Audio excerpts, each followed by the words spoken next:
Welcome to episode 119 of the Quick Time Event Podcast. I am one of your hosts, Josh, and as always, I am joined by my partner in crime, John. It me. Quick Time Event is a chance for John and I to get together each and every week to talk about all of the nerdy things that we love. If you like what you hear, you can find us live on twitch.tv/CDRMagnus every Thursday at 8:30 p.m. Eastern Time, or on all of your favorite podcast services all across the internet shortly after the live show ends. We took last week off because we made some content. We didn't really take last week off if you think about it. Yeah. That's the big 3D brain. The wrinkled brain, as some would call it. John and I finally fulfilled our promises from Extra Life 2019, and we went and did the thing. So if it only took literally the entire year minus like a week. Yeah, it was a long time in the making. I guess 2 weeks. So it took 50 weeks for us to get that content out. We won't take that long next year. I promise. From the bottom of my heart. In fact, we might even start like at the end of this year. Yeah. I mean, I'm not going anywhere. No one's doing anything, so what the hell? We finally fulfilled our Extra Life commitments from 2019. For those of you that donated from Extra Life 2019 or towards Extra Life 2019, get your prepositions right, Josh. Get your prepositions right. Get your head straight. Get those brains wrinkled. Those videos are now up on YouTube. The stream is obviously we catalog or archive the stream rather. That's available on Twitch. We did that on Sunday, so if you want to watch on Twitch, that VOD is available now. It's about 4 hours long. We covered our readings, our tarot readings. We covered our the natto. I ate the natto. It was very slimy. John was grossed out more than I was. I was appalled. I still am appalled. I'm not over that. I'm not ready. It was like, I think I know why it was so upsetting. Okay.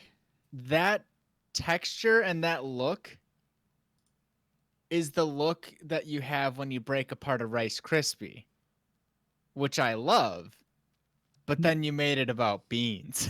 Yeah, not marshmallow, not marshmallowy goodness. No. Slimy bean juice. Hate it. Yeah. Fermented slimy bean juice. Sure. Add all those disgusting adjectives.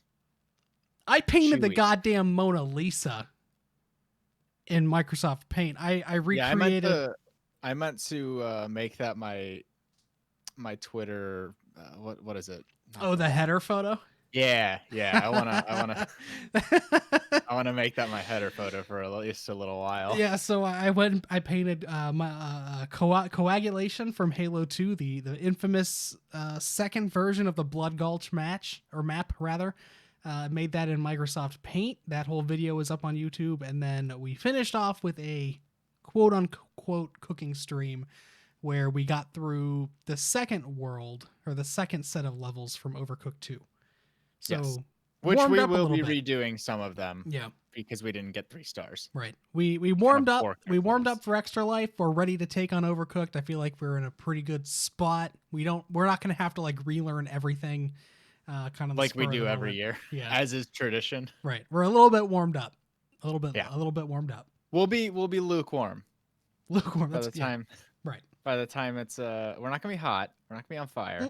No, but it ought to be good. So yeah, all of that whole video, that whole 4-hour long video, if you want to go back and watch all of it, is available as a VOD on Twitch and again on YouTube as well. Then the breakout videos, they're all broken out. The natto video is the shortest. It's like 5 to 10 minutes long, I think.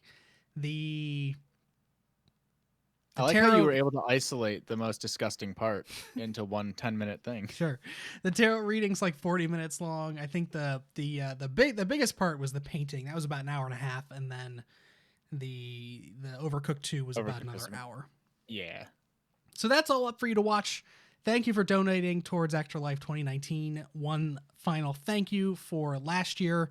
before we move on to this year, Extra Life 2020 is coming up in a little bit over a week. We're very, very close to the start of our 24-hour stream, which is happening right here on twitch.tv/CDR Magnus starting at 8 a.m. on Saturday, November 7th.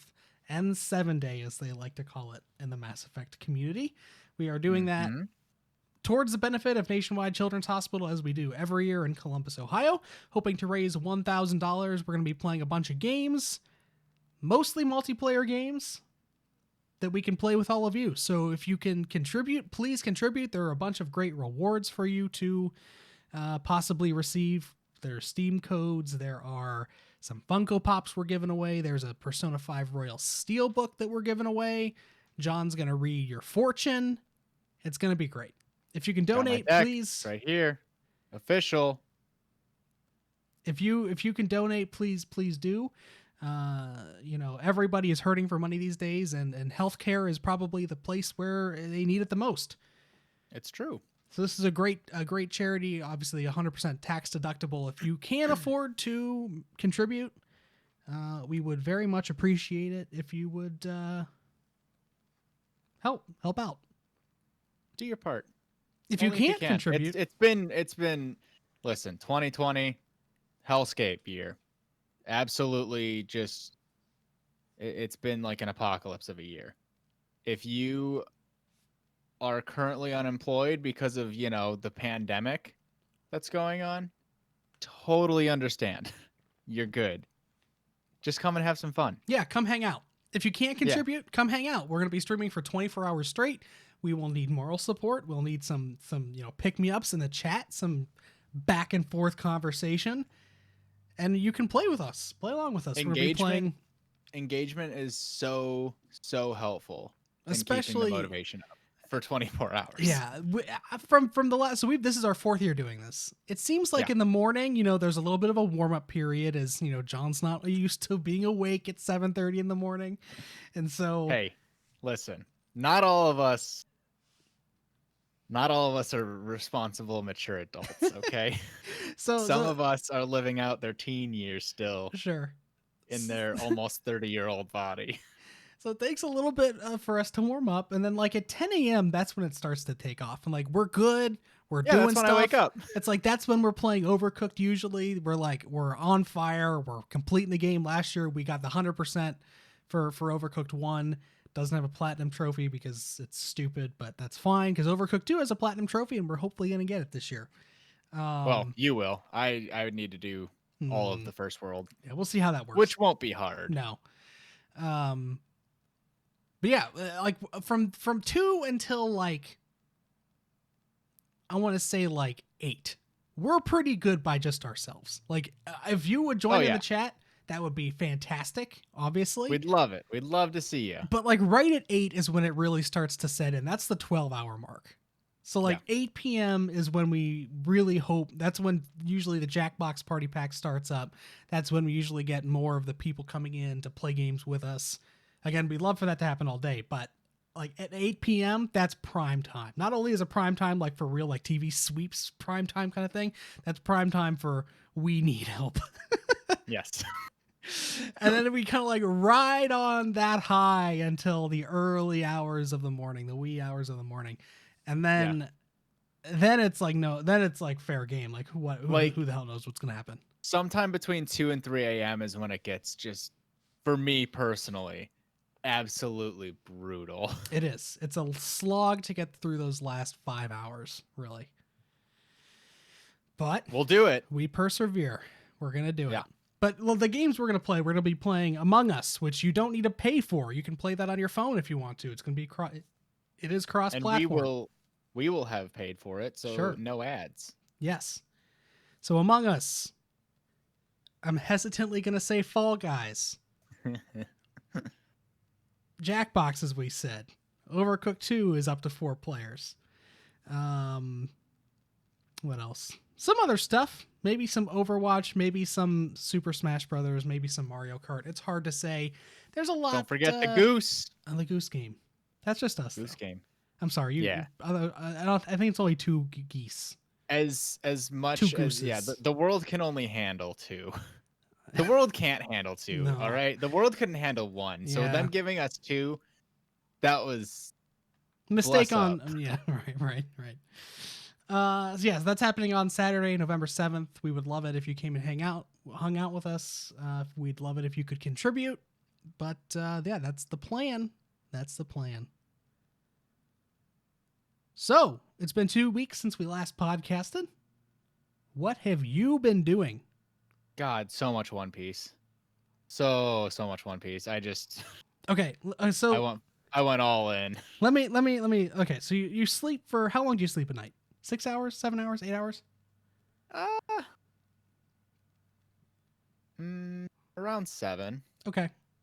You work for 8. If you're gonna rag on me and bring up Persona. No. Okay. Okay. So you sleep 7 hours a day. I don't like that we're doing math because I know that something's gonna happen. You work for 8 hours a day, right? More like 9. I usually I can take a lunch, but I kind of just skip it. Okay. So 9 and 7 is 16. So there are 8 other hours in the day there. Mm-hmm. How many of those hours are you using to watch One Piece? Oh, on average? Sure. Somewhere between 2 and 3. Okay. That's not as bad as I thought. No. See, whenever you spell it out like that, I feel really inefficient because I should be getting a lot more done. What am I doing? Why am I not done with like every single project that I'm working on, and like why haven't I beaten 4 full like 50-hour games? Here's why. This the device right here. It's like It's true. I'm gonna just open up Twitter for just a minute. Oh wait, 45 minutes just went past. What the fuck was I doing for 45 minutes on Twitter? Why did I waste that time on Twitter? Man, I always think about like just shutting down at least most of my social media accounts. And I really just need to do it. How much idle time would I get back? It's a lot. I mean, at this point, I wouldn't get back any, but like, how much idle time could I save in the future? Going forward, yeah, right. It's a lot because that time is gone. All the time that I've spent, it is deceased. It is no longer of this world. But yeah, I've just been mostly watching a shit ton of One Piece. I am officially past 100 episodes, which is gross to think about because most shows I would be done with all of like the episodes at this point. This show I am a little bit past 10%. And it's still going. So, like, in the grand scheme of things, maybe I'm not even at 10%. Who knows how many episodes there's going to be? 6 more years. What was the tagline for Community, the TV show Community? Was it like 6 seasons to movie? I think so. One Piece is 6 more years and probably several movies. 100%, yeah. So just One Piece. Yeah, that's been most of it. I've done some like tidying up and just a lot of things I've been putting off. These little 5-minute tasks that you like could easily do, but you just can't be bothered. And then they build up, and then you have 20 of these 5-minute tasks, and then it's not, I can't be bothered. It's, oh no, this is overwhelming.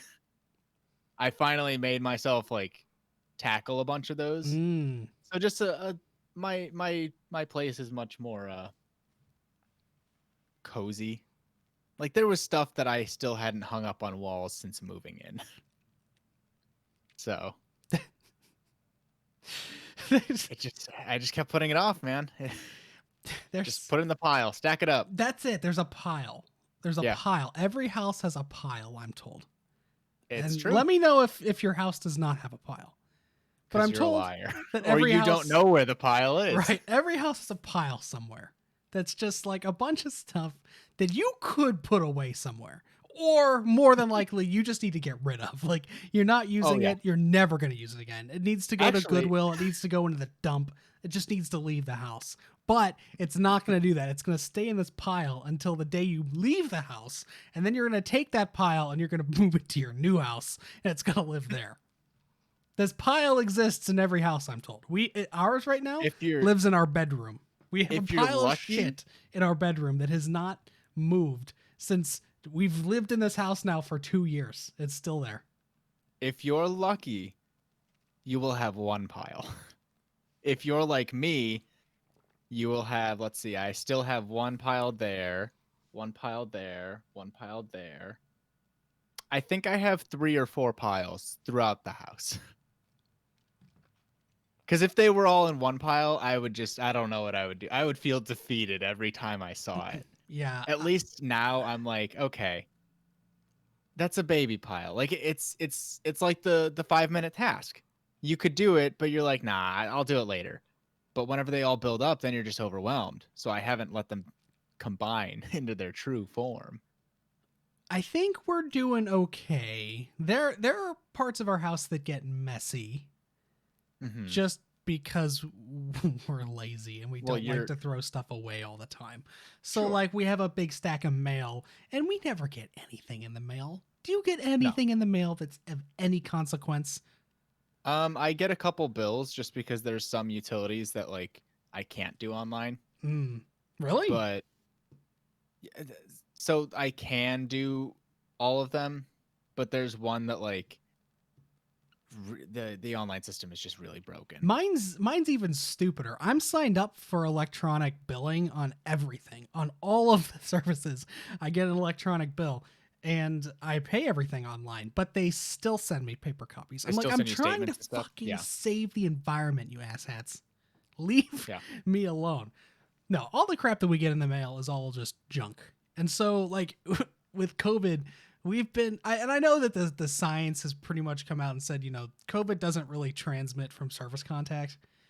Yeah, I'm still paranoid. Every time I get the mail, I'm like, all right, time to wash my hands. Out of an abundance of caution, our kitchen table, or not our kitchen table, I guess our dining room table, which we never use. Which is the biggest joke of it.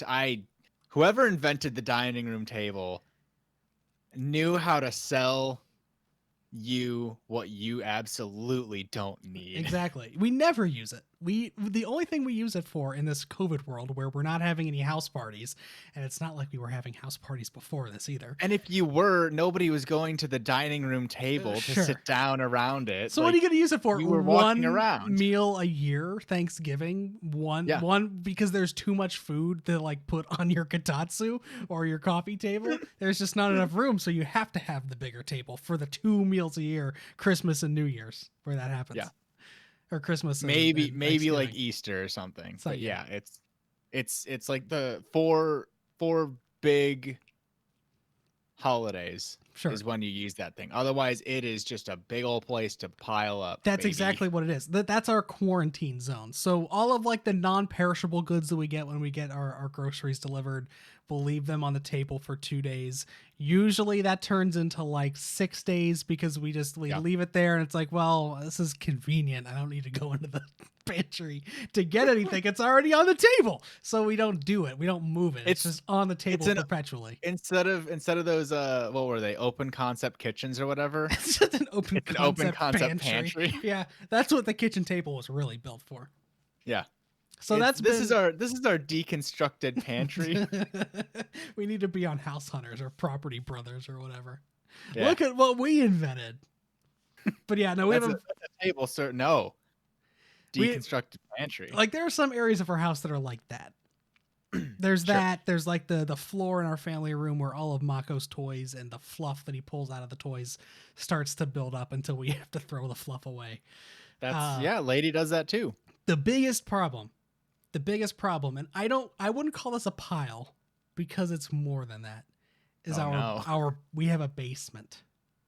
A basement, and when we moved into this house, my parents and I think Janet's parents just dropped off a bunch of shit. A basement it's like the boss pile. It is. Because it is just one giant not only is it the shit that we aren't using, it's all of the shit that our parents were keeping and no For longer you? want. Yeah, right. So Yeah. that's like, there's a bunch of stupid photo albums down there that I'm sure that I'll appreciate when I'm 70 years old. Oh, you know what? I forgot about that pile. You know these Rubbermaids behind me that you might not be able to see on stream? Yeah, there's like 5 of them, and I'm still going through all those photos. All of the like the decorations are down there, like the Christmas stuff. There's so much crap down there. And like at some point, if we're gonna stay in this house long term, which is, you know, up for debate, we're thinking about finishing the basement, which would then require us to go conquer the pile. Oh, we'd have to equip our strongest armor and take on the boss fight that is the basement pile. But that is, God, that's the marathon of boss fights too. It's not, you don't go in and do that in like even a weekend. You commit to that over the course of like a year. That's like, okay, you know, in Dark Souls games, like the very first boss you face, or not the very first boss. Sometimes it's boss, sometimes it's just an enemy. It's like you start the game and then there's that first thing, and you're probably supposed to die to. You're usually supposed to die. Yes. So that you can now learn. Oh, so you there's can a learn death the mechanic. game mechanics. Yes. Yeah. All of those bosses can be beaten, obviously, on the first try. And if you do it, you get a special item when you do it. This is like that. It's like going into a boss fight with no armor, no attack, and it's just Dark Souls. And you have to beat it on your first try. Yep. And there's no respawn. Right. There's no break. You just, even if you take a temporary retreat, it's in your head. So I have, what have I been doing? Still in the rut. However, the rut is now ended. I haven't technically exited the rut, but the rut is going to end tomorrow. That's actually I'm in the same boat as you. So I have you first. Sure. I have not picked up any new games. That's not true. That's a lie too. Anyway, last time I talked, I played Final Fantasy VII, the original Final Fantasy VII, decided that it was not for me. From there, too dated. I kind of like waffled around. I just didn't play games for a couple of days, or I was playing just Overwatch. And then I decided to pick up Hades on the Nintendo Switch. I have played Super Giant games before. I played Bastion. I've not played Pyre or Transistor. But I played Bastion and I thought it was a really charming game, so I gave Hades a shot. I saw people playing Hades on Twitch and it looked like a fun game. And it definitely is. It's really solid. It's got tons of style. It's got really great voice acting, and it's it's really well acted and put together, and the systems all work great. And again, it's stylish as hell. It feels fun to play most of the time. I really just need to learn my lesson when it comes to like hack and slash games like this.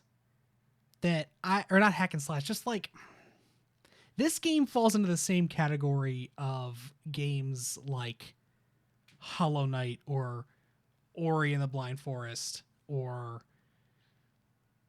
Well, you've listed 2 Metroidvanias I know. Right now. So. It's not a Metroidvania, but I'm saying like that style of game that it doesn't grab me. Like it can't keep me interested. I don't want to play it. I have no desire to play it. It's a great game. I can tell just as like from me being knowledgeable about games, it's a great game. It's just not for me. It doesn't appeal to me. It's just not hooking me. So I was actually going to pick up Hades probably in the next couple days. And you just listed 2 games that I really enjoy. Yeah, no, you're going to love it. Like that makes me want to play it, but what specifically, if you could, can you cite any like examples of what you don't like? I know, because I don't know what it is. I want to say it's boring, but it's not. It's boring to you, but objectively not. Sure. Yeah. Like I'm just trying to think of like what it could be, that because clearly the thing that you don't like is a thing that I do like, and I want to know what that is. Yeah, I don't know. I want to know where that disconnect is between what we each enjoy. Maybe it's the 2D part of it. Honestly, it might be the 2D piece. There are 2D games that I like though, although they are more vastly more sporadic. Like I played Spiritfarer this year and I loved Spiritfarer. Sure. Maybe it's like 2D action games is just something that I have no interest in. That would explain the platforming piece. I mean, I don't like 2D platformers, but I like Ratchet and Clank. Do you like, have you ever, I don't know if I've ever asked, have you played any of the Mega Man games? No. I mean, I'm sure I have in the past, but not. Okay. I know your thoughts on Super Mario World and Super Mario 3. I think that's it. I think it's like the 2D action. Just 2D. Doesn't speak to me. Like, I'm fine with 2D when it's about storytelling. And granted, Hades has a good amount of storytelling in it. And the acting is great again. And it's a pretty well put together story and game for sure. I mean, Supergiant did a great job. I can tell, like, I'm not disputing how great the game is. It's a really weird situation because there's a reason why it's, I think, #1, even over like the Mario 3D All-Stars collection on the Switch. Yeah, it's a fantastic game if you like that kind of game. It's just, to me, it's just not doing it. I don't know why. And it should, again, be something that I love. It's Greek mythology. It's charming. It's got the problem. My favorite thing about it is the acting. The acting in the game is surprisingly great for how few characters there are. Like, it's got so much style, and it blends a lot of stuff together too, where it's like, okay, so it's Greek mythology, but it has this really specific art style. On top of that, you throw in like hardcore metal. Like, it's almost got like a Doom soundtrack. I think that the soundtrack is definitely heavily inspired by Doom. Sure. And the main character is he's a great main character. He's like so fucking sassy. He's such a little shit, but it's a fun time. But like, to me, it's like I'm dreading playing that game. Like, I would have to force myself to go play that game, and I don't know why. Do you think it's a game that you would enjoy watching instead of playing? Yeah, I've watched a couple streamers play it. I mean, that's why I picked it up, is because I watched a few people playing it. Okay. And I thought that like I would get hooked on the gameplay, and the gameplay feels good. Don't get me wrong. It is a little. There is a pretty significant like chance involved. There's pretty significant chance and variation, because the upgrades that you're collecting throughout that don't stick with you from run to run, so they're sort of like randomly generated. Mm-hmm. And are there permanent upgrades, by the way? Yes. Okay. There are. But the main there are upgrades to like your health and like how many times you can die and how much money you get from collecting, like defeating enemies and collecting gold in the underworld. There are things you can upgrade, but the biggest abilities come in the form of these boons that the Olympian gods bestow you when you find them in the underworld. So like you'll encounter Zeus. Gives you can use water or something, right? Yeah, and they give you when you encounter one of those boons, they give you 3 choices, and you can choose one of these upgrades. So like, this one might affect my attack, this one might affect my special, this one might affect my dash. But then there's other ones that you could have been given that's like, well, this one affects like health regeneration, this one affects my speed, this one affects my magic thing, this cast that you have. There's a lot of different, the issue is that there's a lot of different variation there, and sometimes you just get shit, and it's just like, this run's just dumb. I should give up because I'm not getting anything here. And then there's a digital part of that where you have to choose your weapon before you leave to start your run, and the weapons, if you pick the wrong weapon that doesn't match with the upgrades, you're kind of SOL. Yeah. There's a lot of different play styles. Every weapon, there's 6 weapons. Each weapon has its own play style. And then again, depending on the upgrades you get, can make or break your run. And so that variation, I think, is that's not game breaking to me. It's just like, I think it's really just the 2D action piece is just not for me. And I think I just need to accept that. I need to accept it and just like let it be from now on, because this game looks great. It is great. Everybody loves it except for me. I don't know why. And that's really sad. Yeah. Yeah. And I mean, I liked Bastion back. I mean, that was a Vita game, and I mainly played it because it was free and it was an easy platinum. But I remember being charmed by it. I think the other part was maybe Bastion, it's not like it had a definitive start and end point, whereas with roguelikes, it's not really that. Like, yeah, you never really, I mean, you do beat roguelikes, but you also don't. Right. Like, you beat it once, but there's so many different ways to do it that, like, can you ever truly beat it? And from what I understand, in order to see the entire story of Hades, you have to beat the game. You have to complete a run, I think, 10 times. Which to me just wasn't like I've gotten close twice. I've played probably how long does a run take? Probably 45 minutes. Okay. Depends on the upgrades, though. I really want to play it, but like it wasn't that long ago when I was playing Dead Cells. And so I'm just like, I don't know. I just played something that's very similar to this in terms of like how just the mechanics work. Because that whole like you choose a weapon and then there are different upgrades, especially with like that 3 upgrade tier system. Mm-hmm. That was 100% how Dead Cells work too. Okay. Yeah, was that an isometric view too? No. Okay. That was side scrolling. Yeah, this one's isometric, and yeah, I don't know. It would be it's a long game. If you want to beat and see the entire story through, it's probably 30 hours or so, and that's if you are good at it and are able to get sure wins. I might get it. I mean, it's a great game. I think I will get it. I just don't know if I'm going to like play it as much as I want to. Yeah. Right now I want to play it until I beat it, but I know that this kind of game can really wear me down. It seems like it's getting similar reviews to Dead Cells. So I think it's probably, I would expect a similar experience maybe. I don't know how you feel about the setting or the characters. If you would definitely get more out of it if you know Greek mythology. You're Greek Orthodox. I don't know if that matters. But Ukrainian. You're Ukrainian. Then no, never mind. I know plenty different.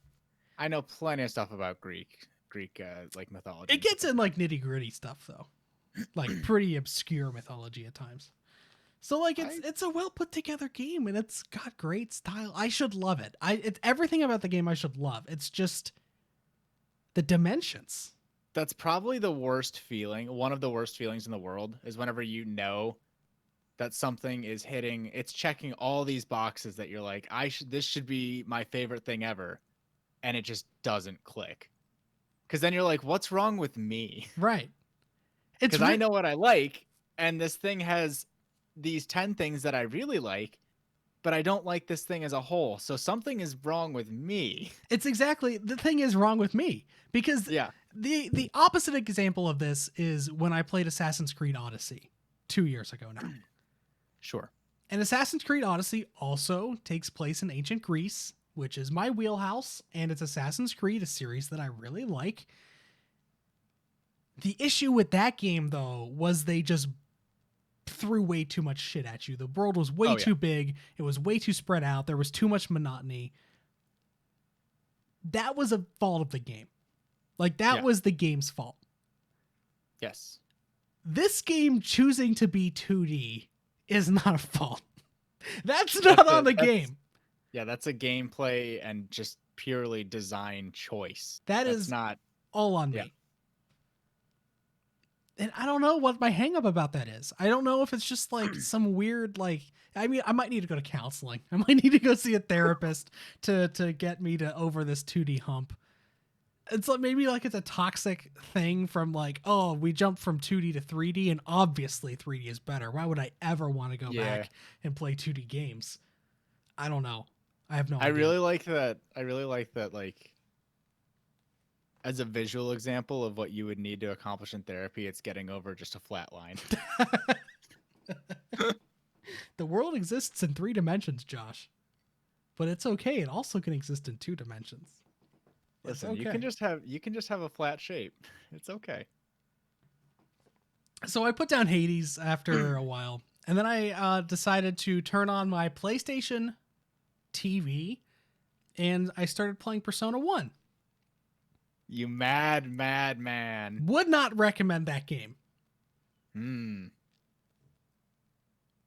Like me Have you being stopped playing it? I did stop playing it, yes. Oh wow. So that much of a non-recommendation. I thought it'd be like I powered through it, but please don't put yourself through that. No, it's not that, and I'm sure it's another case of like I'm sure it reviewed really well in the day. I think it came out like right before Final Fantasy VII came out in 1996, which you also did not enjoy when you went to play that. That's very true. Though Persona 1 is totally different gameplay wise, but well, I would assume, yeah. Yeah, Back when there were only like 20 different mainline games, they were all very different. Sure. Like I'm glad that I went back and like tried it. And the story I'm sure is great. I can't be bothered. It's too old. The systems are too old. There are some things that are grating. Specifically the battle theme, which the first 200 times I listened to it was great. Like I expected going back to Persona 1 for the soundtrack to be like MIDI style music. It's not. It's like Meguro. Like Meguro is the best part of this game. You can definitely see how he still incorporates some of the same themes and chord progressions and like some of the same elements of the music from Persona 1 in Persona 5. Like you can see his through line through that whole series. Yeah. I was really blown away by the soundtrack so far. That said, files back then were much smaller. And so like the battle theme, think about like Last Surprise, except it's just the chorus on repeat. Oh, it's the chorus and then it's a hard cut and the chorus again, and then a hard cut and the chorus again. And some of these battles took a while. Like it was 4 or 5 minutes. Chorus, chorus, chorus, chorus, chorus. And then it's all random encounters. So you finally finish that battle. You take 2 steps and then it's another fucking battle. And then it's chorus, chorus, chorus, chorus. It's way too much. The song it's a pretty catchy song. It's pretty good. But not like listen to it 800 times in a row. No. So, I kind of like at that point, I was like, you know what? I'm not going to like force myself on this because I know most people really consider the Persona series starting with 3. And there are a lot of elitists out there. They're like, oh, you didn't play Persona 1 or Persona 2 or the other Persona 2. So you're not a real Persona fan. Go fuck yourself. I don't need to. I'm fine without having played those. I can appreciate the series. I'm good. Yeah. But then, John, then we got a little piece of news, which is it's the topic of the show that we're going to cover here in a couple minutes. Mm-hmm. That basically is going to push a game I was looking forward to into the future, which opens up my schedule now. It does. It completely changes everything. It changes a couple things for me. Well, it doesn't really change much for me, but it mentally helped because I was like, okay, now there's one less thing. So I don't feel as overwhelmed. That's like, part there's of not it. Right. There's not a giant like, hey, here's these 4 major games coming out in the next like 3 weeks. Now it's like, okay, here's 2, and you have time. Exactly. It let me take a little bit of a breath and like reevaluate where I'm at. So Watch Dogs Legion came out yesterday, it came out today. I did buy it. It's downloaded. I have not started it yet, but I'm planning to start that tomorrow. Watch Dogs Legion will take me through to the start of Next Generation, where I will pick up both Spider-Man Miles Morales and the first ever PlayStation Plus game on the PlayStation 5 generation, Bugsnax. Game of the generation coming out on day 1, Bugsnax. Oh, yeah. And then Bugsnax and Miles Morales will take me through probably until Cyberpunk probably like comes December out. 10th. Yeah, right around that, probably. Yeah. Perfect. I would think so. So yeah, I'm getting Watch Dogs in now. I was excited for Watch Dogs, and I wasn't sure where I was going to play it because there wasn't enough time to get through it between now and November 12th. I would have thought, but here we are. We're good. And now, even if I don't play Bugsnax on day one or Miles Morales on day one, like when the PS5 comes out on November 12th, like say Watch Dogs takes me a few extra days, I can still start both of those games and have plenty of time before. You got time now. So much time. So that's the plan. Starting Watch Dogs tomorrow. My plan is there's so like one major thing got pushed out, but then like I feel like 4 things took its place at a more immediate. My plan is to, in no particular order, get the following games and try them each out and hopefully enjoy them and play them and beat them. But I do want to play. So Bastion and Transistor are both. I don't know how much they normally are, but they're for like $3 a piece on the eShop, and I was like, all right, I've heard good things. Let's just do this. So I'm going to start those. Depending on how that goes, I am probably going to try Hades, especially based on what you've been saying, because the things that you don't like about it sound like they are things I will like. I think I called Hollow Knight for you. I thought that Hollow Knight was going to be like this great experience for you, and I was right. Yeah, Hollow Knight is like, I enjoy Dark Souls, but my one friend who enjoys Dark Souls, he loves it. I'm just okay with Dark Souls. And Hollow Knight is my version of his Dark Souls. And the thing with Hollow Knight... Oh, go ahead. I was just going to say, it has the difficulty, it has the, not bonfires, but like, it has the main mechanics that Dark Souls relies on, but it does it in a 2D side-scroller and a much more, I don't want to say creative environment. Well, the Metroidvania part plays a lot to it too. Like Dark Souls isn't really a Metroidvania. Yeah, you have to go around and get stuff, but it doesn't it's not an item that'll open things up for you. It's like, oh, you got this person's literal soul. Now this door opens. Right. It's not like, oh, you got the grapple hook. Cool. I think the reason, because when I look at my experience with 2D games, not to get back onto this whole fucking tangent, but the one 2D game that stands out to me is Hollow Knight. But then when I think about my time with Hollow Knight, the only reason I got is because I got through the entire game. I got to the last boss. I got to the final boss, and I didn't end up beating it. But I said, you know what? That's okay. I don't need to. I don't need to do this to, like. And you were at the base final boss, right? Yes. Yeah. Okay. So I watched all the different endings. There's like 8 endings with all the DLC and stuff. But the reason I got that far is because I was trapped. I was trapped in Florida. Oh yeah. I played that game. So you would have been doing literally anything else. Right. I was trapped literally at a professional conference in Disney World, but you know, it's a professional conference. So you can't have fun. I was by myself, so there was like, I wasn't going to go to Disney World by myself. Like, so I just stayed at the hotel and I played Hollow Knight. That's all I did for like a week. Thinking back, other than the conference, and you know, I did the thing with the. Well, yeah, but thinking back, I wish I would have gone. We could have had such a magical time in Disney. You could have. But that's what it was. I was stuck in Florida. I had nothing else to do. So you know what? I'm gonna play this Hollow Knight game. I can't think of any other 2D game that I've 2D action game. I should specify that because there are 2D games that I like going back to Spiritfarer was great. I think back to some of the other narrative games that were 2D, some of the like the adventure games that like Night School put out with, I can never remember the name of this game. Night School's game before After Party, whatever the game that came out like back in 2016 was, from Night School.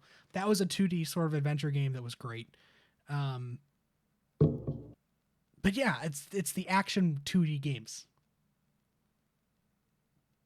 What were we talking about before that? I was listing the games that I'm gonna be playing. Bastion shouldn't take you long. I think I beat Bastion in a weekend. It was very short. Yeah, so I want to do Bastion, probably Transistor, since it seems like if I like Bastion, I'll like that too. And then this is also kind of a little bit of a little sneak peek to what we're talking about later. I've always been curious about the No More Heroes games, and now that 1 and 2 are on Switch, I think I'm gonna check them out.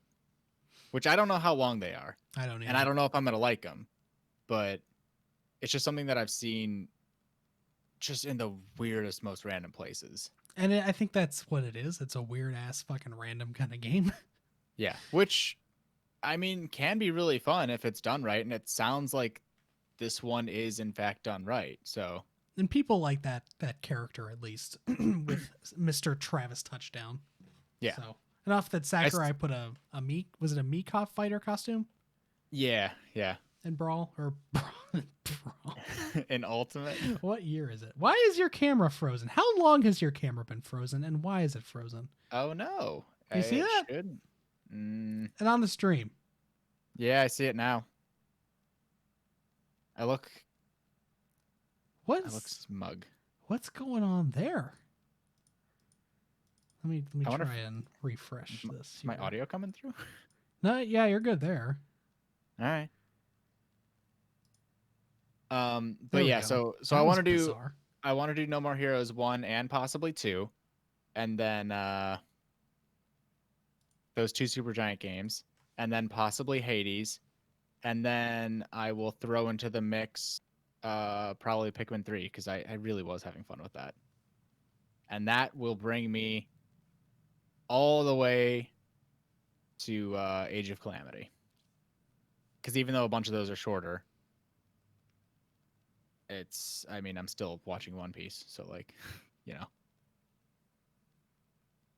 Is One Piece your excuse not to play Persona 5? No, it's really not. I can understand if like you don't want to conquer these 2 seemingly big tasks at once. I don't. Yeah. So the reason why I started One Piece was because I finished up all the shows that I was like watching while I was working out, and I was like, I don't know what to do now. And then I also, when I would make dinner, I would just sit down and be like, I don't have anything to watch. So I just had all this time where like I couldn't really play anything because I'd be either working out or eating, both of which use my hands. And I was like, I need something to watch. So I was like, you know what? Let's just go all in. Let's go One Piece. Nice. Let's get into the topic of the show. 12 to 13 hours to beat No More Heroes. Not bad. Okay, so Cyberpunk got delayed. Mm-hmm. This comes after the extensive discussion we had about this topic. Was it 3 weeks ago, I think? When they... I believe it was about a month ago whenever they said, hey, we know we promised no crunch, but we're doing crunch. Mm-hmm, mm-hmm.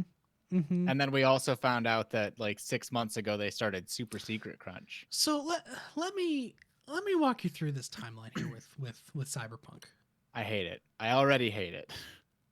Cyberpunk was announced. Let me get the date on it. This one I always remember. I always forget when Cyberpunk was actually announced. I remember it being in the summer. I remember it being when I was living in Cleveland. Oh, God. Before I had started my graduate program. Okay, so... Ooh, I don't remember that. Okay, I am totally wrong. So first of all, Cyberpunk was announced in May of 2012. So before The Witcher 3 had released. Over 8 years ago. Okay, they're not talking... The first time I had heard about Cyberpunk, which I think was the first time they had really shown anything for it, was at E3. It was either 2014 or 2015. I think that it was E3 2015. Still, 5 years. Yes. That was when they first started to like be at things with the game. At that time, they were the gem of the games industry. CD Projekt Red was. Like, The Witcher 3 had come out. It had DLC, but they were both extensive DLCs that added like 50 hours each to the game. There were 0 microtransactions. There were 0 loot boxes. And at the time, that was like the Messiah had broken the clouds and like bestowed onto all of the gaming children just the positive vibes. Yes. However, everyone chose to ignore at the time that they crunched pretty hard on The Witcher 3. And everyone was like, well, you know, that's fine. That's just the game. Look at all the good things they're doing for the games industry. Look, there's no loot boxes. Look, there's no microtransactions. I'd argue that we've learned a lot more about how the industry works 100% in the last few years. So I don't think people completely understood what that even meant sure. back then. And then when these crunch stories really started to ramp up and this became a more public issue, which started to happen, I believe, in like the 2017, 2018 time frame. CD Projekt Red was asked about the crunch that they had with The Witcher 3, which started to become more visible. And they said, well, we're definitely not going to crunch for Cyberpunk. Like, we're taking things slowly. We're doing well. We're going to take care of our employees. Yeah. They they announce a release date for the game. Fall of 2019 was, I think, the first release date. I think they announced that at E3 2018. I think you're right. That was when, I think that was the Keanu presentation. Yes. I believe at E3 with Xbox. Cyberpunk was at Xbox's conference. Keanu Reeves came out. He told somebody that or that they're breathtaking, and then he gave us the release date of fall 2018. Not a few weeks later, they said, actually, no, we're going to delay to spring or the springish time frame of 2020. Early 2020. Then they delay again into fall 2020. All of this seems like it's good. Like, delays are great. I mean, it's not great, but you know. It sucks, but it's fine. Yeah, your compared game, to what you could be doing. Please make your game, make it not broken, polish it, do whatever you need to do. We'll take the game whenever it's ready. And don't abuse your employees. Yes, please don't do that. Hard cut to 6 months later, and it's revealed that they are forcing company-wide mandatory 6-day crunch. Then it's revealed through sources talking to press, mainly Jason Schreier, that certain employees of the company had been crunching for at least 6 months at that point.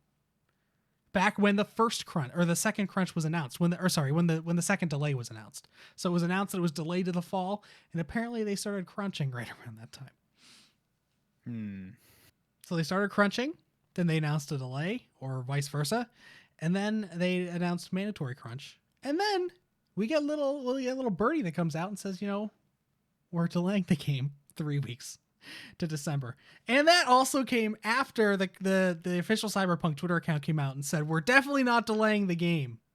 Somebody tweeted at them and they were like, hey, is this for sure? Because I need to take time off. And they were like, yep, you got it. Go ahead and take that time off. Joke's on you. I want to know what happened with that person. Yeah. Did Cyberpunk social media get into their DMs and be like, hey, listen, we feel really bad. We're sending you a PlayStation 5 and Cyberpunk, and if CD Projekt here's Red, $1,000 worth of stuff. Please don't bring that tweet up. If CD Projekt Red was a US company, they might be liable to a lawsuit because of that, honestly. Yeah, I could see it. The state of the American legal system, but that's neither here nor there. Anyway, we get a delay for Cyberpunk. No word on no word on the crunch though. No word on people are still crunching. I assume that it's gotten worse. Then let me read a little snippet. This actually came out today, and I don't think it's actually this Polygon article. It's not. Okay, let me go to Twitter real quick. I'll go to Jason Schreier's Twitter account. It was in another leak, and this is the part that's just like the nail in the coffin for me. Maybe that's not the right analogy. It would be if you're not getting Cyberpunk anymore. No. And maybe I guess it's the nail in the coffin for my view on CD Projekt Red. Like what they're about. You once thought they were wholesome, and now you don't. Right. And I don't believe that they have any intent. They have no intention to be better. Even though they claim that they do. Yeah. Here it is. Because this is why. Because CD Projekt Red developers are contacting Jason Schreier to leak him information about the crunch. They would not be doing that if they were happy, John.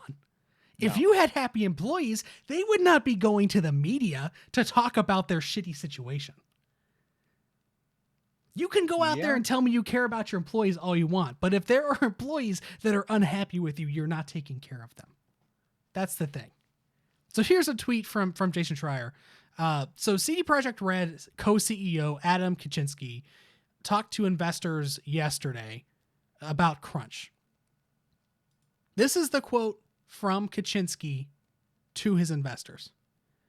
Regarding crunch, actually it's not that bad and never was. Of course, it's a story that has been picked up by the media, and some people have been crunching heavily, but a large part of the team is not crunching at all since they have finished their work. It's mostly about QA and engineers, programmers, but it's not that heavy. Of course, it will be extended a bit, but we have a feedback from the team. They're happy about the 3 extra weeks, so we don't see any threats regarding crunch. That happened yesterday. Then, Mr. Kaczynski sent an email, a company-wide email, to the members of CD Projekt Red today. And this is what it was. This is what it said. Dear all, from the bottom of my heart, I would like to apologize to everyone for what I said during Tuesday's investor conference call. I had not wanted to comment on crunch, yet I still did, and I did it in a demeaning and harmful way. Truth be told, it's only now, when the stress connected with the delay decision and the call itself is lifting, that I'm fully realizing the true extent of my words. I have nothing to say in my defense. What I said was not even unfortunate. It was utterly bad. For that, please accept my most sincere and honest apologies. I always was and am still proud of the heart and soul you put into what you do every day. Yours humbly, Adam. P.S. If anyone wants to talk with me directly, I'm in the boardroom on the first floor and on Slack. Okay, you sent out a mea culpa, I guess. Nowhere in that did it address what you're going to be doing to fix this. Nowhere in there did it offer any sort of reparations. Nowhere in there did it talk at all about employee well-being. What the fuck is going on with this company? We talked about this at length a couple weeks ago about who decided the release date? To delay the game now 3 times and to do crunch for 6 months in some cases is ridiculous from a logistics standpoint to get it that wrong. But then you have the co-CEO going out there and making dumbass comments like this. It's like, I really feel for the developers because they're clearly unhappy. And maybe it's not all of them. I'm sure there are, we talked about this too, I'm sure there are people that are fine with doing this because it means that they get the game out. But clearly there are a number of people who are not happy about this. Yeah. And are just generally unhappy. And they are stuck crunching, in some cases, 100 hours a week. I did the math the other day about what that would mean. If you work 7 days a week, 100 hours, it's like 14 hours a day. 14 hours a day. That means that you are sleeping for hopefully 7 and having meals and working. And it's probably at your desk. You're not going home. No. It's ridiculous. It's ridiculous. And we go back to this stupid conversation about what do we do? What do we as consumers do? Do we not buy the game? Then the studio suffers and those people get laid off. Get laid off, yeah. Or do we buy the game and support the people that made it? And hopefully it sells well. And if they really do have as great, bonuses as they talk about all the time, maybe they get paid then. But that doesn't help this. That perpetuates the situation. It seems like there's nothing we can do. It's basically a lose-lose and a vicious cycle all in one. Yeah, it's damned if you do, damned if you don't. They just need, like, they need to, these big studios that have this issue, they need a very specific person who understands how development actually works, like on the coding end of things. Like, you need somebody who understands literally all of the just every single stage of this. Somebody who understands the stockholders and the investors and like what they want and what they expect. Somebody who knows what's realistic in terms of development and coding, as well as creative development and stuff like that. And then somebody who understands Q&A and just like all the testing that has to be done after everything's done. You need somebody who either knows all of that stuff themselves or knows how to talk to the people who are in charge of those areas to get a realistic timeline. Because clearly I have to assume that this is just a breakdown of communication within the company of the different heads of departments. Because if they were all on the same page, we probably wouldn't ever see this happening. No. Assuming they're being honest with each other. And then you see, like, from the consumer standpoint and making change and like being helpful, just generally helpful.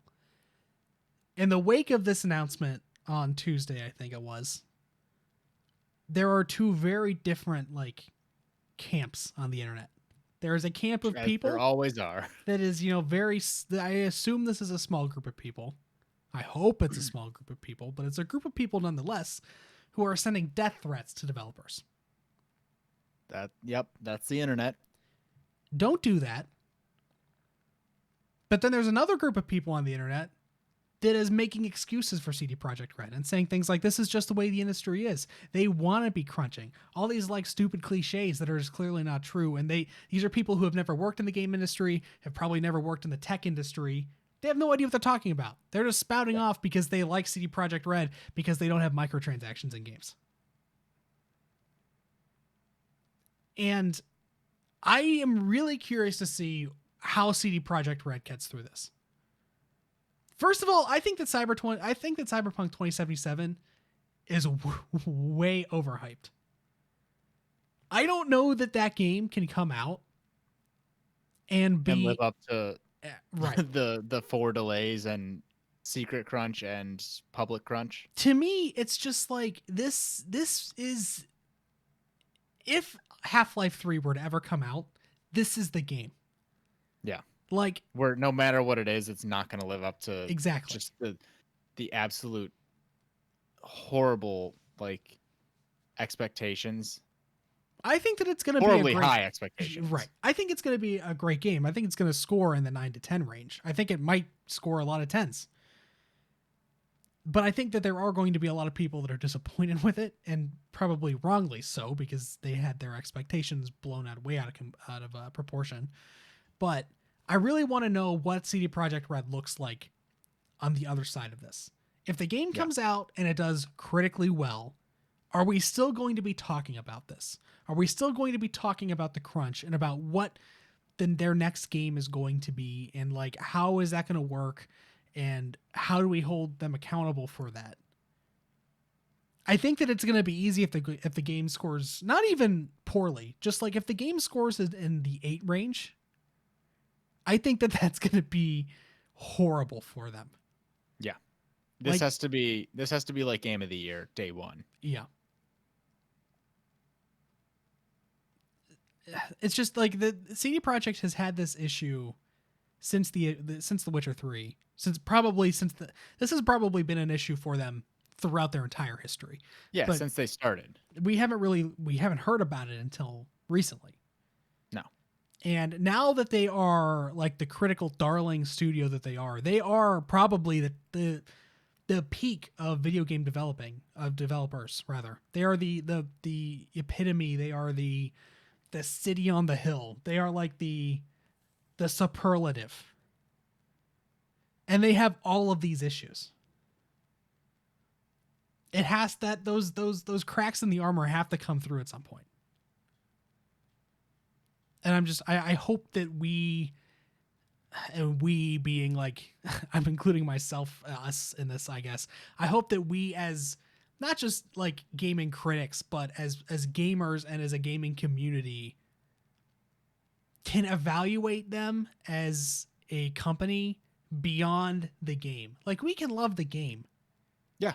But we don't have to love how we got to the game. It's the same thing with literally any form of entertainment. You can really like a musician or a band or a group's music, and then they go and do things that you're like, oh wow, you're a just garbage can of a human being. Can we call this the you're JK? Really good. Yeah, right. J.K. Rowling. It's the like, J.K. Rowling syndrome. Yeah. Yeah, 100%.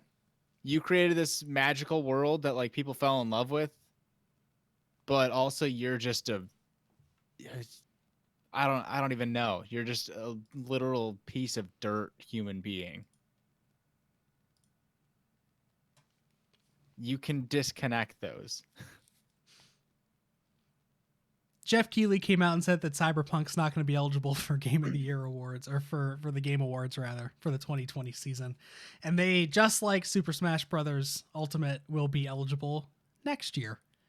So unfortunately, maybe not unfortunately, I don't want to go that far, Cyberpunk is going to be something we're going to be talking about for a long time. Yes. It's not going to come out and then just kind of fade away. No. It's going to come out. It's ending. I hate this, but the ending of talking about Cyberpunk is going to be delayed. Yeah. Oh? Did you hear that? She agreed. She did. Okay, next topic. Nintendo Direct Mini. Nintendo dropped its final Nintendo Direct Mini Partner Showcase. I like how they specified it's the final Nintendo Direct Mini Partner Showcase for 2020. That still leaves the door open for Nintendo Direct Minis and a full Nintendo Direct. Doubt that's going to happen, but they said it's the final partner showcase. So yes. This is what we got. It was another one that was extended. I'm glad that they are building this out a little bit, because the first couple were just like, they were like 10 minutes long, if that. They're like 8 to 10 minutes long. This one was much more substantial. Yes. They showed off Bravely Default 2. There was an extended look at that. Comes out February 26th. Bravely Default is another game that, like, I think that I would like from an RPG standpoint, but based on just, I know myself, I don't think that I can get into that game or that series.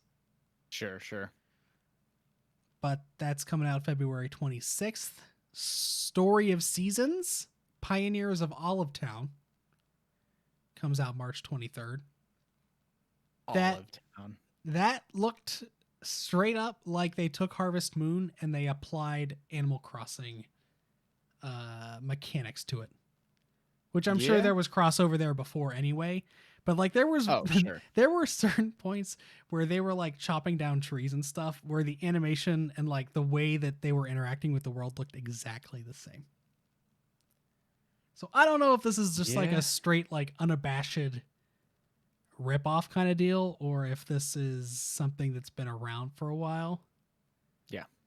But if you like farming simulators, you can play Story of Seasons, Pioneers of Olive Town on March 23rd. Surviving the Aftermath was some sort of post-apocalyptic strategy game or survival game.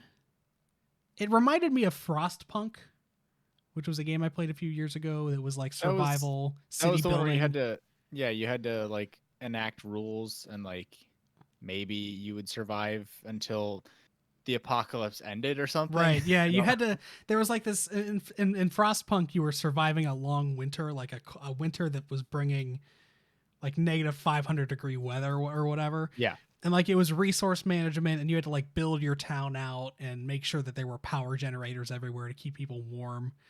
And this reminded me a lot of that, where it's like you're building, it almost is sort of a more city building version of that.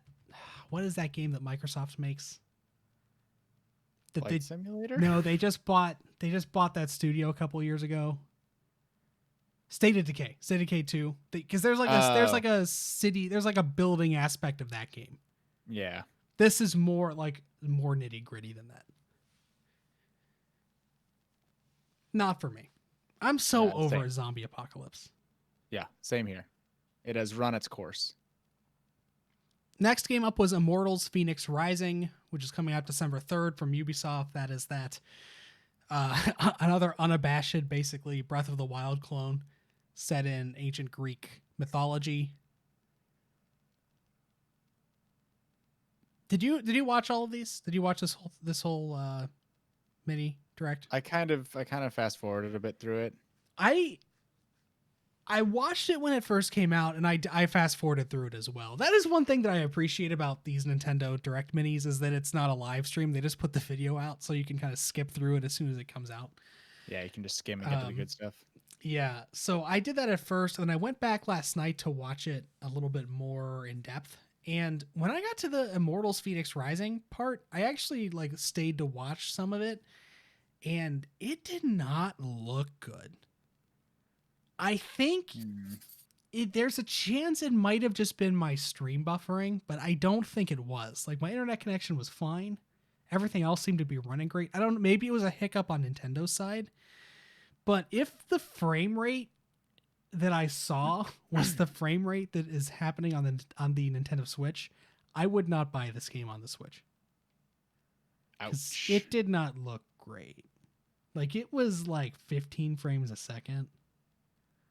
That is not what you want to hear. No. But that game's coming out on all platforms. December 3rd. Yeah.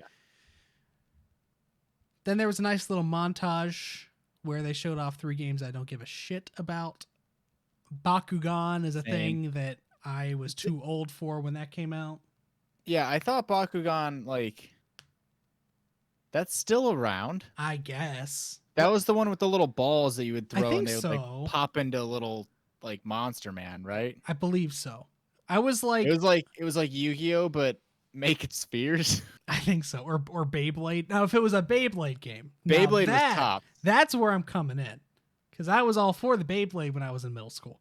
But Bakugan came out when I was a junior in high school, I think.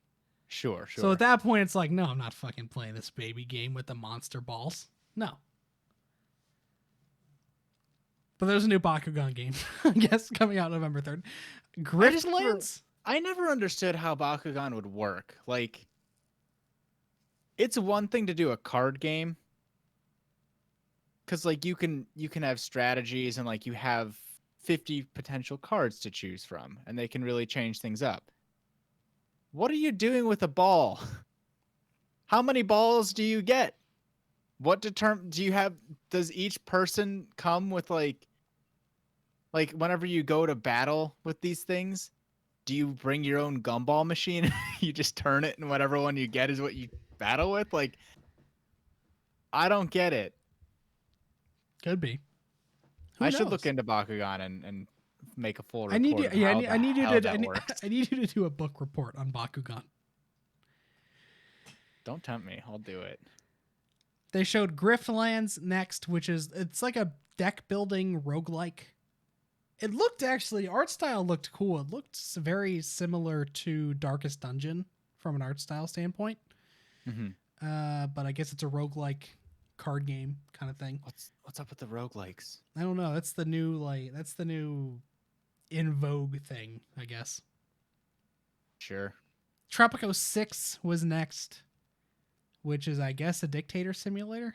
I've never I've seen Tropico, not all the time, but it's just popped up every once in a while. Every time it does, I just pass over it. I feel like it's constantly a free game on PlayStation Plus. I feel like they're giving Tropico games out every other month on PlayStation Plus. Sure. Now, these next 2 games I want to talk about for a minute, because I don't think we've gotten clarification on what it means still. Yeah, I'm confused. So they showed Hitman 3, No date, but Hitman 3, the Hitman Reboot 3, not the original Hitman 3, the new Hitman 3 is coming out on Switch.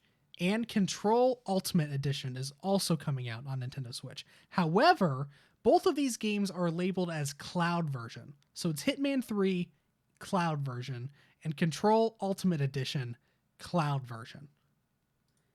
Now, I checked IGN, I checked Polygon. I tried to find information on this cloud version thing. And I was not able to. Yeah, I'm 100% lost.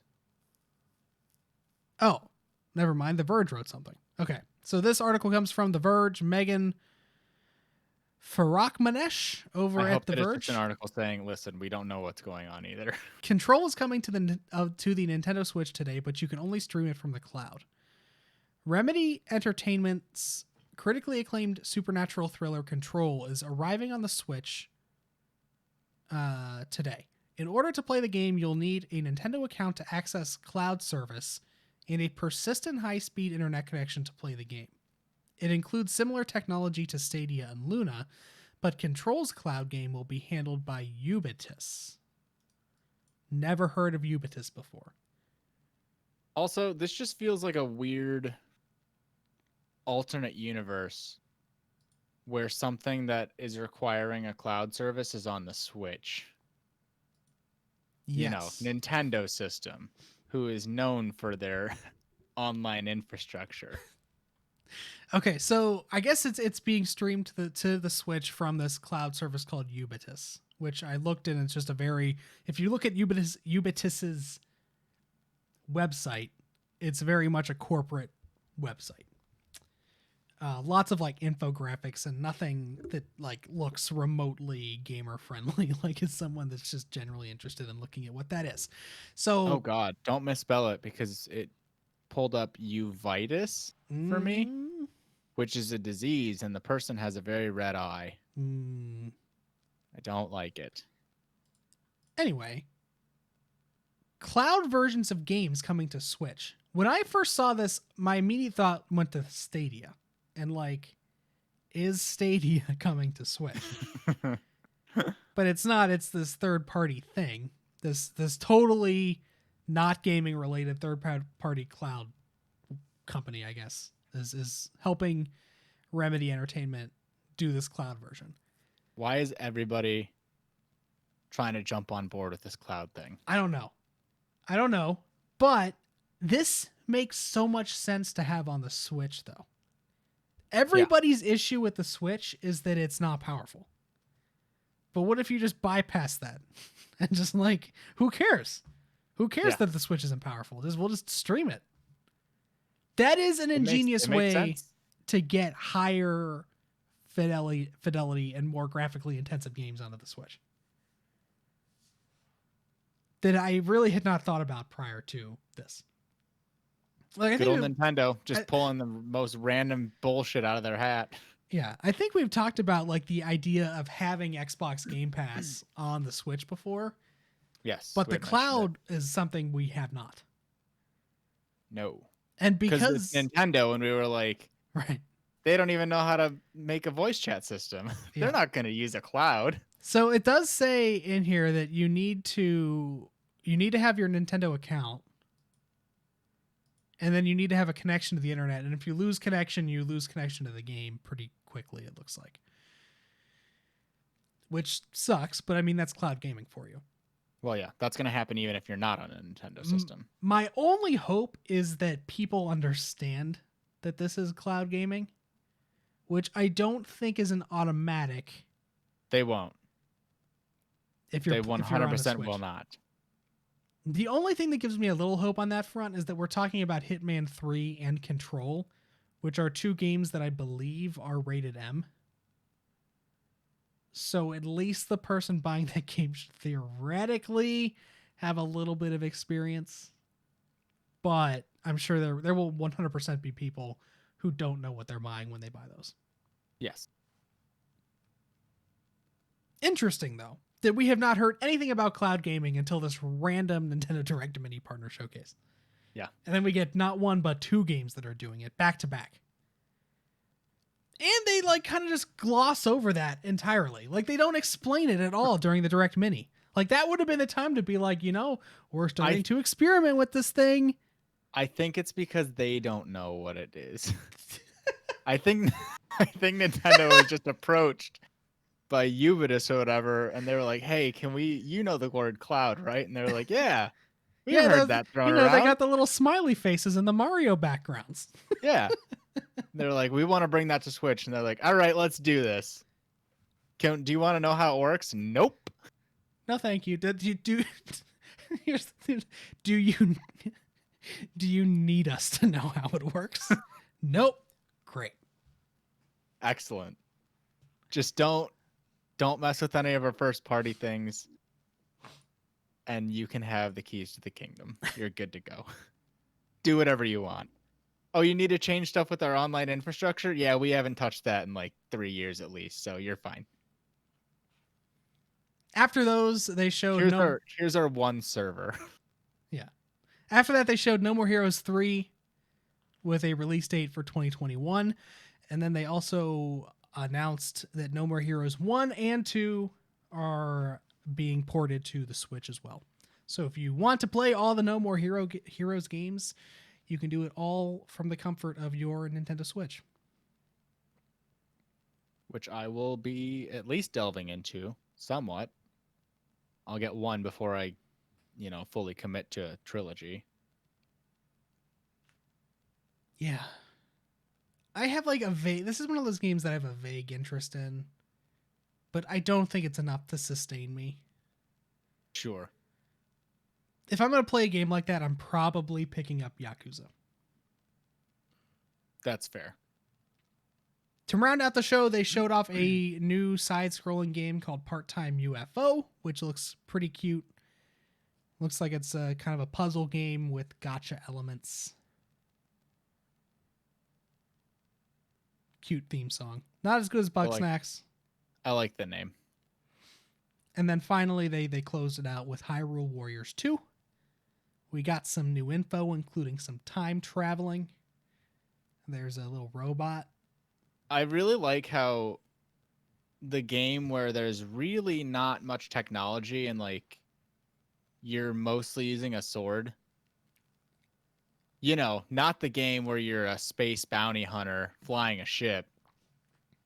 No, the one where you're swinging around a piece of just a hunk of metal is the game that you're like, hey, let's throw some time travel in here.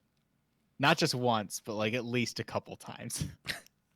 Oracle of Ages, Oracle of Seasons, Ocarina of Time, now Age of Calamity. It's like all these people who are just battling like they would 500 years ago, give them time travel. They love it. They can't get enough of it. That said, I will fight somebody for that baby egg. It's fair. It's a good egg. I love that egg. I don't want to say that I'm excited for it because I'm not. But it could be a game that I play. This could be a game that maybe fills a void during sometime next year.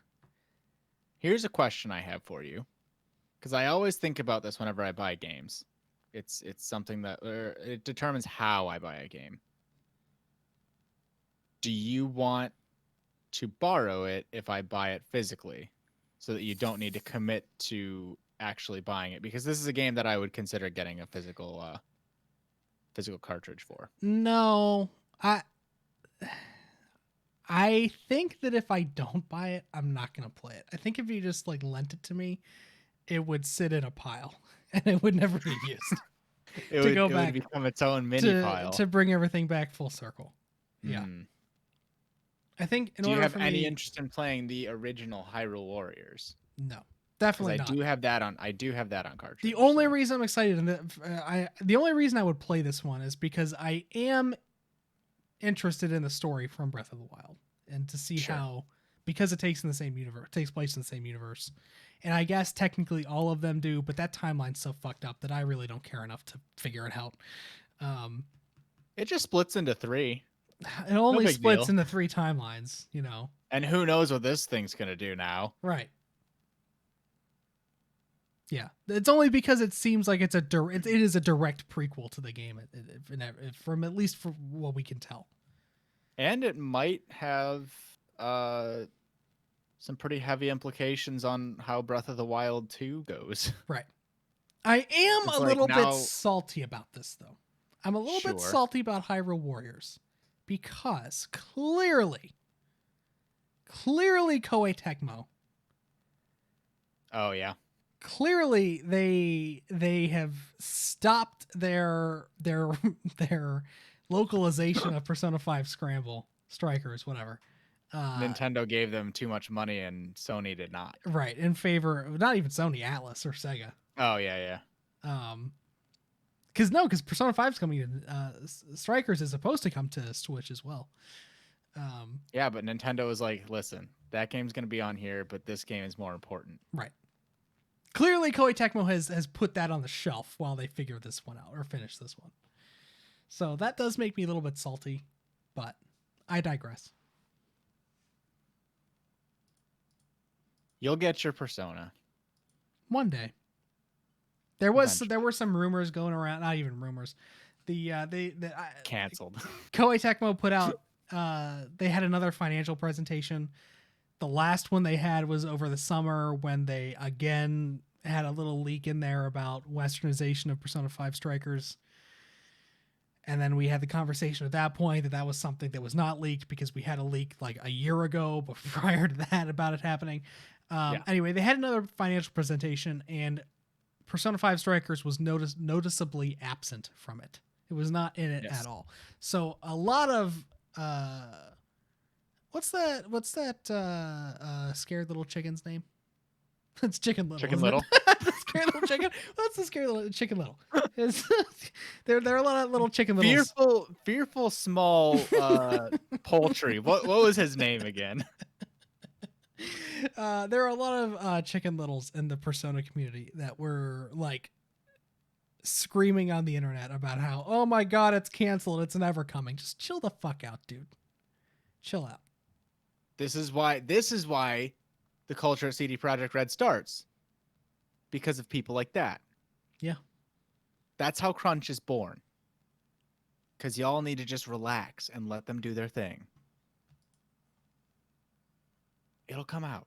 And it'll be good. And people won't hopefully be like overworked and just straight up abused.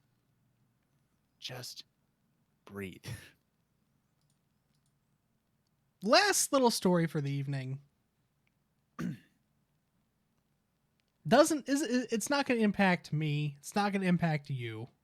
I don't know that's going to impact any of our listeners. But I thought it might be something good to talk about. And that is Facebook and gaming. So Facebook acquired Oculus quite a few years ago at this point. And up until a few months ago, there were separate accounts. So Facebook owned Oculus, but there was a separate Oculus account that you would use to sign into the Oculus store, to use your Oculus, to do all this other stuff.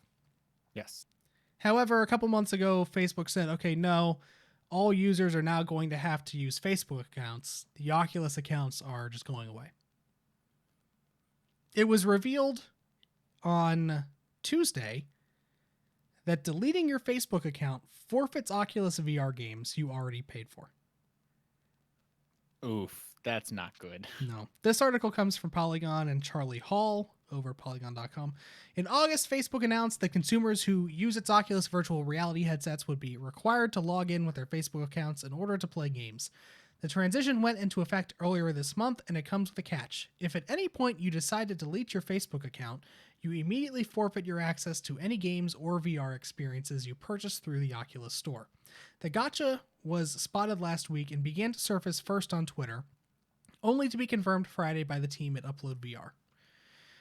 So there's a picture of the tweet in this article that shows what the deactivation/deletion page looks like, and this is what it reads. So if you deactivate your account, deactivating your account can be temporary. Your profile will be disabled and your name and photos will be removed from things you've shared. You also will not be able to access Oculus products or your Oculus information. You'll be able to continue using Messenger.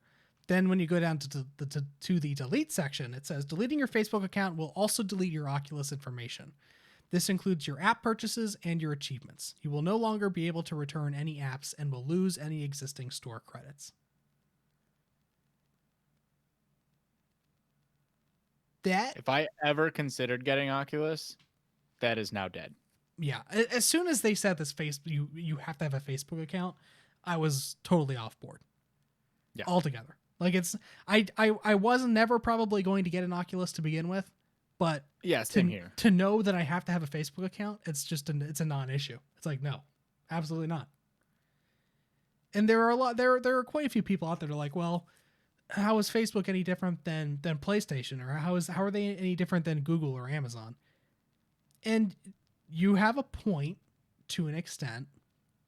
However, when I use my PlayStation VR, my PlayStation account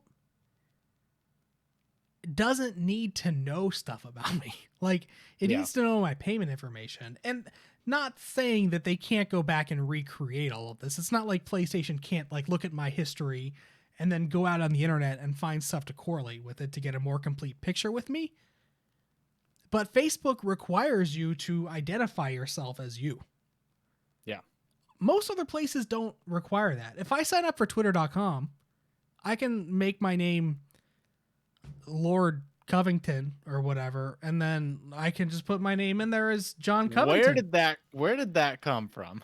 I was thinking about a British man, and Lord Covington is what came to mind. I think that's the name of the guy from Parks and Rec, isn't it? Lord Covington. Maybe that might be him. Yeah, I think it is. The Earl or whatever. Yeah, he's not like, he's some kind of royalty, but he's not like the top royalty. Right. My family owns that building and that building and that one. We don't own that. Oh wait, no, we do. That guy. He says aluminium, and then yes. Chris Pratt is like aluminum. Yeah, aluminum. Yeah. I think that's that Perfect. Guy's name. Yeah, okay. Anyway, if I wanted to be Lord Covington, I could be Lord Covington, and no one would ever know. Nope, nobody would question you. Facebook doesn't do that, though. Because if you...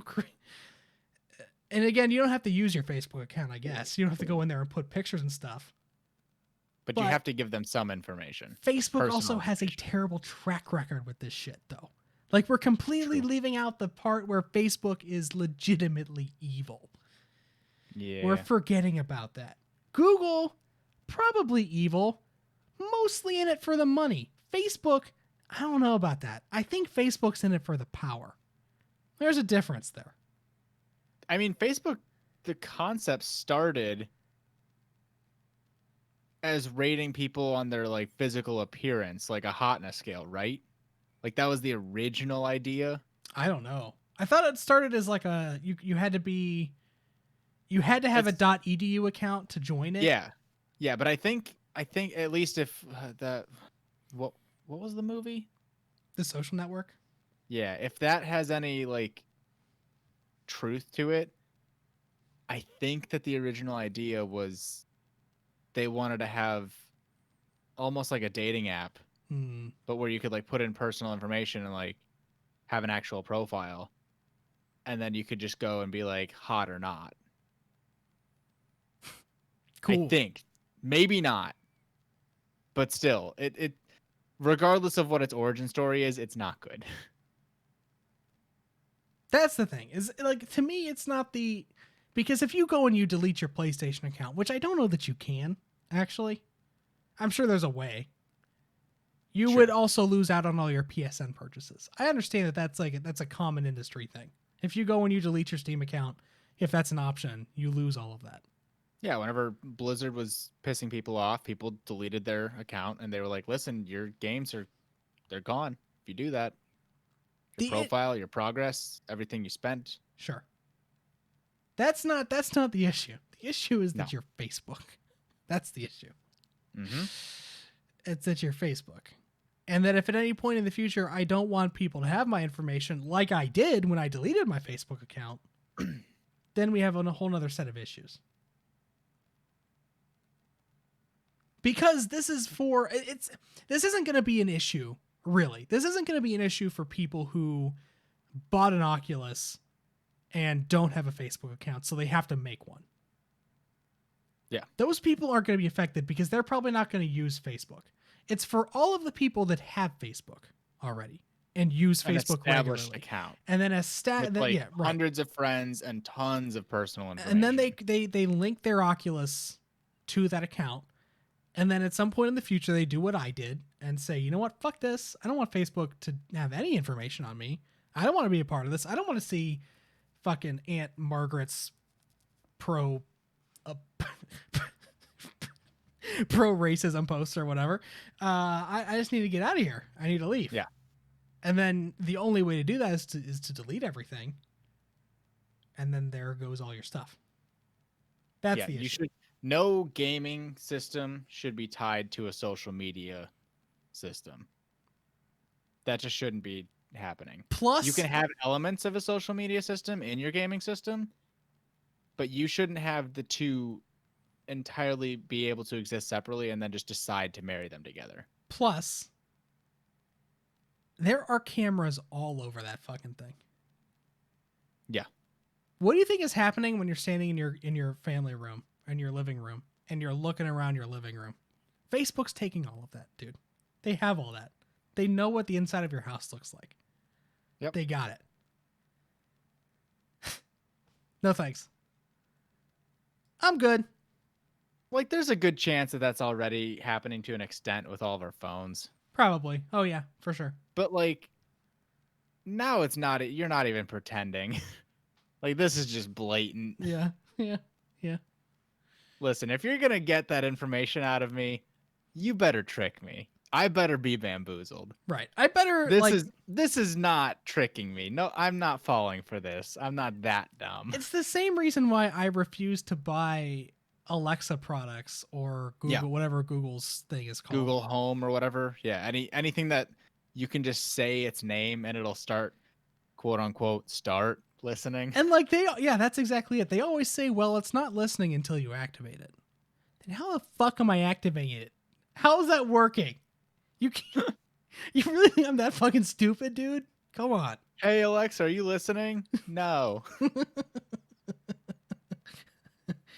Come on now. What are we doing? Yeah. So no Facebook. No, thank you. I will. I will happily give a company that is deceiving me all of my information. I'm fine with doing that. If they're, if I didn't read the terms and conditions and they're somehow collecting a bunch of data on me that I didn't intend for them to have, at least I don't know about it. Yeah, shame on me. Right. But if I let you into this where you're being obvious about what you want, shame on you. Right. Fun times. This hellscape of world just keeps getting better. Love it. All right. I think that'll be about it for us. Is there anything else that you want to talk about? I don't think so. Go vote. If you live in the United States and you are of age, go vote. Go vote. Do your civic duty.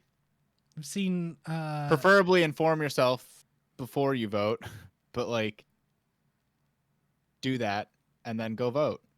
Because if you want to complain for the next 4 years, you have to vote. Yeah, or else you cannot. You forfeit the right to complain about the results of an election. Also, I will judge you. You did not vote. I will judge you harshly. You earn my stink eye gaze. Yeah. Post a photo of that sticker. Every state does a sticker, right? Yeah, I didn't get one because I voted absentee. Sure. I had to redo my registration, so I was like, I'm not going to risk it. I'm going to make sure that everything's right and I'm going to go. I did find out today. Here's something that to legitimately take into consideration. There's an article on CNN today about taking pictures while voting, basically. And there was a map of the U.S., and you could click down into your state to find out what your state's rules are, or their laws, rather, I guess. So I clicked into Ohio's, and in Ohio, the way that the site read, it said you may or may not be able to take pictures outside of the outside of the voting location. You may or may not be able to take pictures inside of the election location. And then it said you cannot take pictures of your filled out ballot. And then under that, I guess they reached out to the Ohio Secretary of State's office, and they said that you can take pictures in the election center outside of what's it called? The Board of Elections? Outside. Board of Elections, sure. Yeah. You can take pictures inside the precinct, outside the precinct. However, you are not allowed to post them on social media, or you might be prosecuted. And apparently, doing that is like a 5th degree felony. They're never going to prosecute anybody for that. They don't have the time. Also, but like, that's a really stupid fucking law. I took a picture of a sticker, and like, I'm pretty sure I was outside of the property, but I was close enough to the point where Instagram was like, "Hey, we'll tag you at this location." And I was like, "That's fine." Yeah.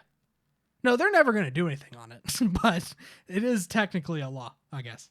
So if you have, I think this is going to be an issue on election day. I hope it's not, but everything's pointing to that there's going to be, voter intimidation and that kind of stuff at the polls. Yes. Don't let that be a thing. Don't give them a reason, like if they saw that article and they're going to start reporting people for taking pictures outside of it, just stop. Just don't do it. Better safe than sorry. I mean, there were signs inside the building when I went that said no cell phones. Yeah. Just keep it simple. Don't bring out your phone. And apparently don't take pictures of your actual ballot if you're voting absentee. Yeah. I don't know why that matters, but none of your information is on the ballot. Yeah. Is the thing. It's a bunch of circles that you're filling in with names. Sure. None of which, for 99.9% of the population, is your own. So yeah, go vote. For sure. Coming up on election day.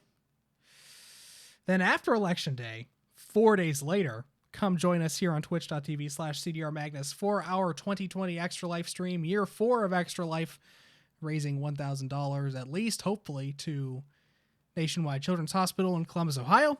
We will be back next Thursday, with an episode of QuickTime Event before Extra Life. We have one more podcast before then. We will be doing we will be doing our podcasts regularly. The last couple of years we've taken some time off. Usually because I've had to tear down my stream and reset it back up to accommodate John physically in the location. We'll see about the Thursday after. Yeah, the other part, just the whole week after is everything's just. Yeah, my brain is broken, but sure. we should be fine by Thursday. That's the other thing is, in the past we've done Tuesdays, and Tuesday is 2 days later. Oh, that's right. But now that we're on Thursday, there's enough time there that I feel like we'll be okay. Yeah. So I think that we're not going to take any breaks. That might change, but the plan is to keep going regularly through the end of the year. I think that the ballots for the Game Awards should be coming out here pretty soon. Usually those come out about a month before the broadcast, which is usually around December 10th ish. It's like mid-December, December 10th through the 14th, usually somewhere in there. Great. So just some programming notes to take going forward. We'll do a prediction special on there, and then hopefully the Game Awards are on a Thursday. I did confirm that. So in lieu of doing a podcast for that, we will live stream or co-stream the Game Awards as we did last year. Yes. But yeah, that's what we got going on. Thank you for tuning in. If you liked what you heard, you can find us live on twitch.tv/CDRMagnus every Thursday at 8:30 p.m. Eastern Time. You can find us on all of your favorite podcast services, including iTunes, Spotify, Google Podcasts, Stitcher, TuneIn, and more. You can find me on Twitter at CDRMagnus. John is on Twitter at John Kamenko. And I think that's just about everywhere where you can find us. I might be streaming some Watch Dogs this weekend. Might do a stream on Sunday for Watch Dogs. We'll see how it goes. But in the meantime, if there's nothing else from you, John, we'll see you all in about a week. In literally a week. Just about. Yeah, no, that's it for me. All right. Have yourselves a good weekend. Peace out.